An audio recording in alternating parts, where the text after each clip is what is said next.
Hi everybody, Sunday evening here in the CLE, just about sneaking up on 20 after 10. Getting ready for the 11 o'clock news, give you the latest updates on this winter storm. We have 2 days to get ready for this. Wednesday we will have conditions that deteriorate through the day, and then really I think the bulk of the impacts of this storm will be felt on Thursday around northern Ohio, and then we'll start to get into cleanup mode as we get into Friday. But as of right now, we're really looking at a significant storm for northeast Ohio, and the fact that we're looking at it 72 hours in advance is good because it gives us lots of time to prepare, but it's also bad because we will have changes. There will be updates in the next 72 hours as we continue to fine-tune things. What makes this storm so different? Well, number one, the duration of it. This will move in with rain probably Tuesday night into Wednesday morning, change to snow north, and then that snow change very slowly moves south as we go through the day on Thursday. So really we have this combo package of not only snow, but we also have ice that enters into the picture here, and we're doing it over a prolonged period. So the longer duration really makes this a big deal.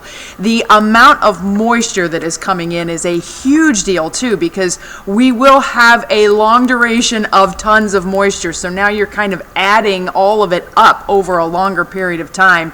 So what is coming? Well, I think that's kind of the big question now. It's all based on the track of the storm. It's not a matter of if it's coming. We will have impacts from the storm, but your impacts in your backyard will be very different if you're in Cleveland than your impacts will be if you are in Canton or even Carrollton. So that's really the thing. What's that changeover going to look like as we get into the day on Thursday? Right now it looks like we will start with rain late Tuesday night into Wednesday. Rain will be moving through the area.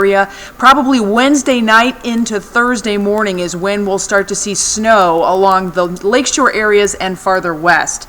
Through the day Thursday, a cold front very slowly moves to the south, and that will change the snow mix that's kind of in the middle part of the area over to snow, and then eventually all of us will end up with snow by Thursday night, and then the storm leaves us. So really our highest impact day again is going to be on Thursday, but Wednesday is not anything that we can really kind of poo-poo because we will have flooding problems coming in with that rain and the temperatures in the 40s. I mean, this is just a whole hot mess of issues. So here's what we're looking at as far as the outcome. All right, we're just going to jump ahead. You'll notice one thing. There are no accumulation numbers. It is still way too early to tell. And even these bands that you are seeing are going to be shifting north, south. Maybe that pink band gets compressed. So we're really trying to fine tune this. And there will be significantly different impacts from north to south. Farther south, we're going to call this the ice zone. This is the area where we have the best chance for rain. And then all of that standing water will freeze. That's going to create a lot of ice. So we will have not only icing taking place, but we will also have freezing rain on top of that. And so we have flooding, we have ice, we have slushy conditions, and then we're going to throw some snow on the top of it, maybe a couple inches of snow as the storm begins to depart. That's not great news, right? This is the area where we're most concerned with the possibility of power outages, specifically because of that ice. Farther to the north, Richland, Ashland, Medina, Summit, Portage, and Trumbull counties. I'm going to call this the transition zone.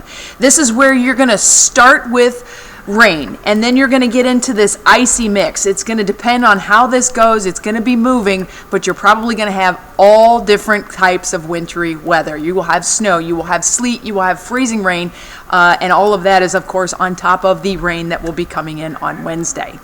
Good times. Farther north, this is going to be called the snow zone. This is our big one, right? This is what everybody is thinking about. So the people in Canton who think that they're going to get drilled with snow, forget it. You're not. It's these areas that are probably going to get the heaviest snow, where we are talking about the rain changing to a snow mix and then to snow by Thursday morning. So now you've got a long period of time of nothing but snow, but this snow will be a wet snow. Toledo will also be getting all snow, but they will have fluffier snow. So it's really kind of boiling down into all these little details as to exactly how much snow will be in the outcome, how much will be on the ground. This is why it's too early to tell, because we are going through these transitions. And again, these bands could be moving north, south, changing how wide they are. So we're really kind of fine-tuning things. The good news is we still have 48 hours to do that. As of right now, we are looking for high impacts on roads and school closings and air travel. This is going to be a big problem Thursday, maybe also Friday and into the weekend too, depending on where you are. Power outages, we're going to go with medium right now, because power outages are really going to be confined to the areas further south, and a lot of that depends on how much ice is going to be setting up. Now, to get ahead of the storm, we have like a foot of snow sitting on the ground around greater Cleveland. There are drains that are still plugged, fire hydrants that are still under snowbanks. We still need to dig out from that last snow before we start to pile more on top. So take time over Monday and Tuesday to get rid of as much snow as possible from your driveways, from your sidewalks. Also, don't forget the drains on your property. If you have a street drain, do yourself a favor, get that snow cleared out if you can. Adjust plans as needed for Wednesday, Thursday, and Friday. I will tell you this, I've been getting messages from people saying airlines are calling them if they have flights on Thursday and Friday, telling them to rebook their plans. That's a big deal. That's 5 days in advance. So the airlines are already planning for that issue.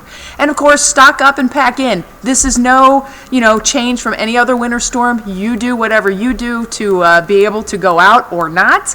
A lot of people are going to say, we don't even want to try and go out in this, so we're going to go ahead and we're going to stock up. This is the Betsy Impact Index. This is a little tongue-in-cheek thing I came up with because I was getting made fun of for my verbiage that I like to use.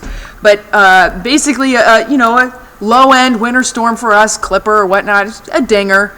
A dandy is a little bit bigger storm. A doozy, that's a good storm for us. And then, damn, that's that's just about where we are on this one, friends. And it's because of how long it's going to last and the impacts that will be widespread across all of northern Ohio. So I know it's kind of fun to be able to do it with a little chuckle and whatnot, but the big thing here is we are very closely monitoring this storm. I think we will have big impacts. We went to the grocery store. We have news crews who are already planning on staying downtown and getting hotels. So we are getting our plans in place, and we want to make sure that you have time to get your plans in place too. Hopefully not too many changes, but then again, hopefully changes, and hopefully they're for the better and not for the worse. We'll continue to keep you updated online. Of course, WKYC.com, the WKYC app, here on Facebook, and I'll see you tonight at 11 on Channel 3, and basically for the duration. You all are stuck with me. Thanks.